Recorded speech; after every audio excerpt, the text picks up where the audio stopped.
Ready ready start. अध्यक्ष महोदय, इस प्रस्ताव को रखते हुए श्री इंद्रजीत गुप्त ने जो भावनाएं व्यक्त की हैं, मैं उनसे सहमत हूँ। हमारे श्रम मंत्री जी ने इस चीज़ को बिल्कुल स्पष्ट कह दिया है कि राष्ट्रपति या प्रधानमंत्री ने जो चर्चा की वे उनके अपने विचार हैं। सरकार हड़ताल के ऊपर कोई बंधन लगाने की बात नहीं सोच रही है। इस बात को देखते हुए मैं समझता हूँ कि इस प्रस्ताव की सारी बुनियाद ही हिल जाती है। फिर भी इस प्रस्ताव को उन्होंने यहाँ रखकर मजदूर वर्ग की बहुत बड़ी सेवा की है। मजदूरों के अंदर यह चिंता पैदा हो गई थी कि यह बंधन उनके ऊपर क्यों लगाया जा रहा है और सरकार इस प्रकार की कोई कार्रवाई क्यों नहीं करती जिससे हड़ताल की ज़रूरत ही न पड़े। सरकार को अपनी सारी मशीनरी को सुचारू रूप से चालू रखना चाहिए। जब भी कोई शिकायत सामने आए उसको जल्दी से जल्दी दूर करवाना चाहिए। अगर इस प्रकार का प्रबंध कर दिया जाए तो हड़ताल की नौबत ही नहीं आएगी। मजदूर हड़ताल कोई जलसा मनाने के लिए नहीं करता अथवा मस्ती मारने के लिए नहीं करता। हड़ताल उसके पास अंतिम हथियार है। बड़ी सावधानी से सोच विचार कर ही वह इसका सहारा लेता है। जब उसके सारे साधन बेकार हो जाते हैं तब ही वह इस अंतिम हथियार का सहारा लेता है।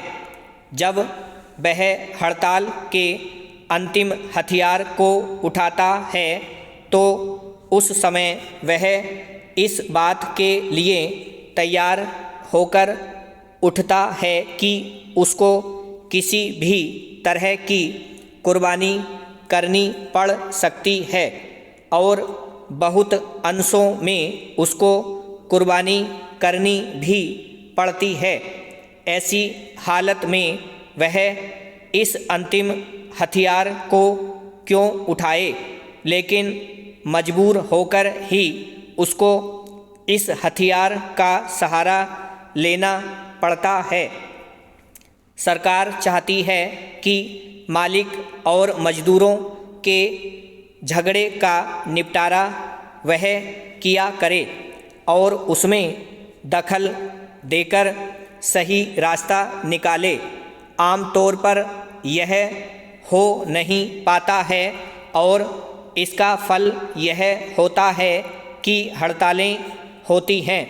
वैसे तो हड़ताल सभी जगह होती हैं परंतु सार्वजनिक क्षेत्र में ज़्यादा होती हैं।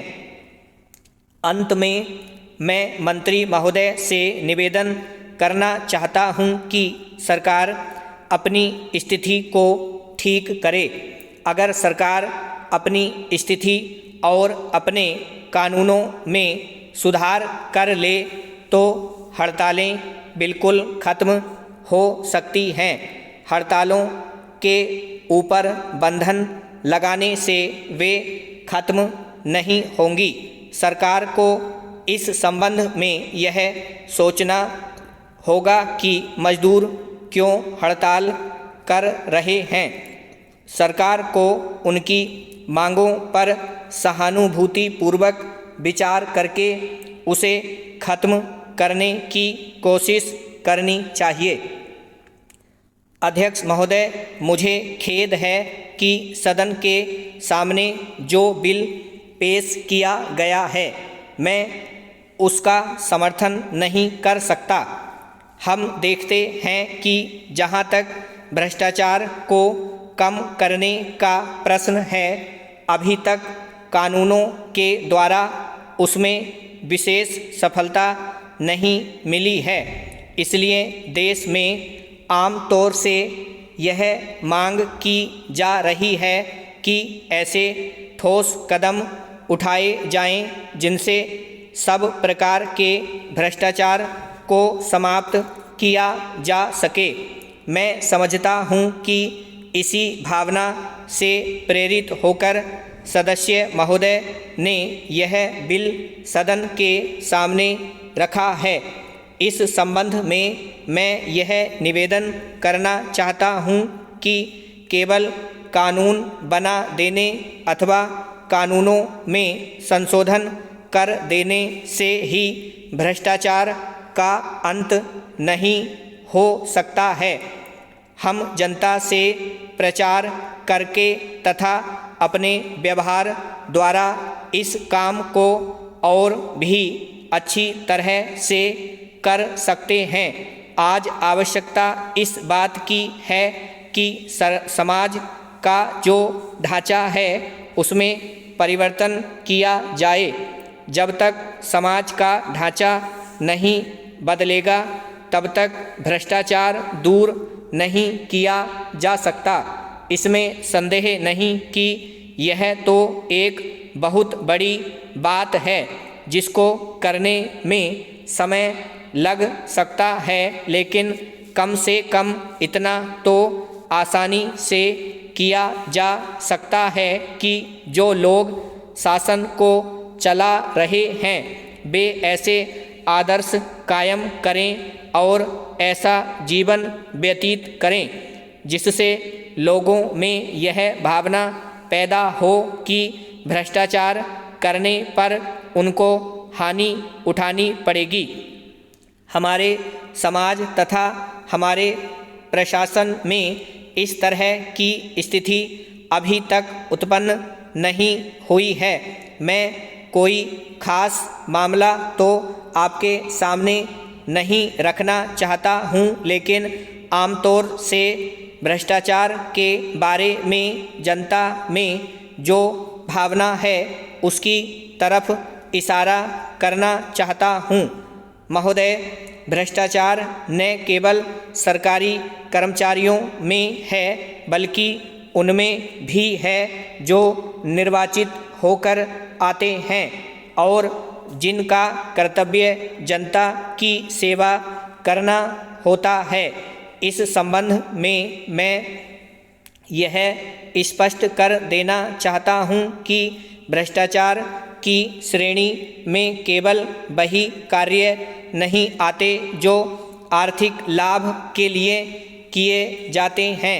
मेरे विचार में यह वे कार्य भी शामिल हैं जो दूसरी तरह के लाभ उठाने के लिए किए जाते हैं।